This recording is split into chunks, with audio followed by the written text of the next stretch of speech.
Turning now to politics, the U.S. has officially hit the debt ceiling, and still appears to be no compromise on the table. So what does that mean for our economy and government payments, such as Social Security and Medicare? Here to break it all down for us is Caroline Heldman, professor of critical theory and social justice at Occidental College.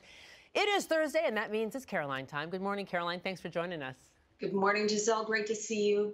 Always. So this is the big day. We've hit the debt ceiling. Is a debacle, ahead on this deadline because House Republicans say they're dug in, demanding spending cuts. President Biden refusing to negotiate. What's possible today? What does it mean? Well, Janet Yellen will take some time to reorganize our debt. It will buy us a little time, but I will say this is a dire situation. Just a little bit of history. The debt ceiling was put into place in 1917 in order to make sure that Congress was controlling spending and not federal agencies. Since that time, it's been raised over 100 times. It's typically, just a pro forma. It's just a standard thing that happens. But in recent years, it's been politicized and weaponized. And that's what's happening here. It's essentially like a credit card where we're not talking about future spending. We're talking about paying debt we already owe that was wrapped up under both Democrats and Republicans. And Republicans, a small number of them now in the House of Representatives, have said that they want to make major slashes to social programs. And Kevin McCarthy obviously cut a lot of deals in order to get the speakership. So we're in this tight situation. I will say, if we don't raise the debt ceiling, or even if we draw it out too far and end up eventually doing it, we could cause a global recession. Right. But how are the moderate Republicans responding? I mean, is there any pushback? We know the Democrats are pushing back and holding stern. But what about moderate Republicans? I'm sure that Kevin McCarthy is really worried right now because about 90% of folks in the United States across the political parties support Social Security, support Medicare. They don't want to see cuts to social programs, but that's what a small number of more extreme Republicans are calling for in order to make this deal. So Kevin McCarthy is really in a tight spot. We knew this was coming. This is the deal he had to make in order to get the speakership. So, pro forma, in most years, but what does this really mean for everyday folks? Democrats have been warning for years that the Republicans want to slash Social Security and Medicare. We thought those were just campaigning talking points. Is this a real threat? It is a real threat. It's a real threat because a small number of Republicans have a lot of control right now in that party. So unless Democrats can get some moderate Republicans to vote with them to raise the debt ceiling and break party ranks, which is unlikely, it means that there will be some cuts. And what will immediately happen if we don't manage this situation is credit ratings could be affected. We saw this in 2011. Just extending the talks around this, where we are right now, caused our credit rating to drop. It could raise interest rates. It could cost us jobs. It could cost us wealth. And if we don't raise the debt ceiling by the time, within a couple of months, by the time we actually hit it, then we are looking at a global recession. Nobody wants that. Neither of the parties want this. So it's really up to Kevin McCarthy to try to get his folks, his extreme folks in his party in line.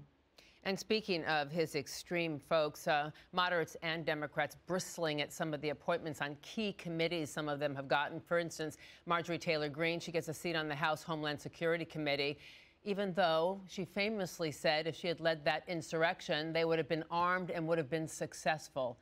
How hard for Democrats and moderate Republicans to stomach, and what is your take on these committee assignments? Well, I think even if you're a Republican, you're looking at this and you're saying, wait a minute, she was removed from her committee assignments because of her violent rhetoric, obviously pertaining to January 6th. She was in support and continues to be in support of a violent insurrection. So symbolically, putting her on Homeland Security is a real slap in the face to anyone who loves democracy. She's also been put on the House Oversight Committee, which means she'll have some subpoena power.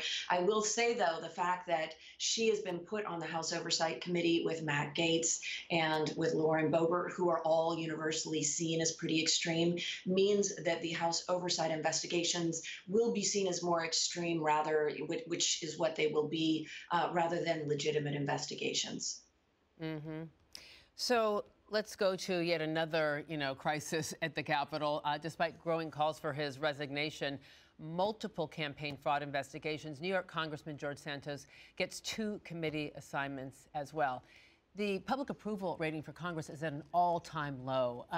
What does this say about Kevin McCarthy's growing chaos caucus? Well, that's a really great way of putting it. Poor Kevin McCarthy. We've been saying this for weeks. Who would want this job?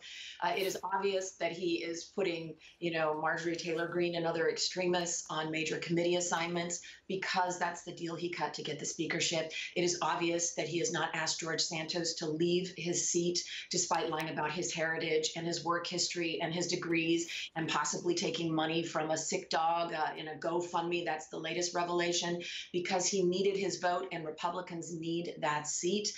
Santos is under investigation for federal possible election crimes. And if there are criminal charges brought, that would change the game. But right now, it's just, Republicans in New York who are calling for his resignation. But Republicans in D.C. need that seat in order to maintain their slim majority. Never seen anything like it. All right, there's this recent poll that found that former President Trump trounces Florida Governor Ron DeSantis in this potential GOP matchup, primary matchup. DeSantis seemed to have momentum after the midterm. What's changed? Well, this pretty commonly happens. If you remember back in 2016, Scott Walker had a moment where he was an early frontrunner, and way back to 2008, Rudy Giuliani was seen as possibly an early frontrunner.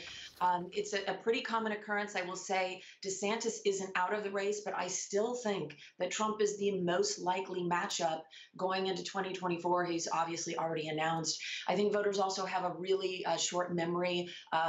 Republican voters were mad at Trump after his picks. It cost some Republican seats in the 2022 midterms, but we've already forgotten about that. And I think, in another 2 years, we will probably see a Trump-Biden matchup. But Donald Trump is lashing out at evangelical leaders for not being more loyal in backing his 2024 presidential bid. They played a crucial role in Trump's election in 2016. Do you think this is a major miscalculation? Well, I think they'll come around, but you're absolutely right, Giselle. Trump could not have won the White House in 2016 without the support of the evangelical voters. And the interesting thing is he actually rode the wave, overturned Roe v. Wade, which was what their number one issue was. But the conflict now is that Trump has recognized that it's wildly out of step with public opinion. He's made comments about overturning Roe, hurting the Republican Party. And so that's what's causing this rift with evangelical leaders. But the fact that he overturned Roe means that they will likely come around and support him in 2024. Oh, I wish we had hours to delve into all the investigations and this, that, and the other, but that will have to wait for another day. Thank you so much, Caroline Heldman, professor of critical theory and social justice at Occidental College. We so appreciate you being with us and lending us your expertise on these matters. Thank you. Thank you. And as we head out to break, here's a gorgeous look at your Thursday. This is Huntington Beach in all its glory. Make it a good day. Set your intentions high. Remember, your positive thoughts make it happen. We'll be back.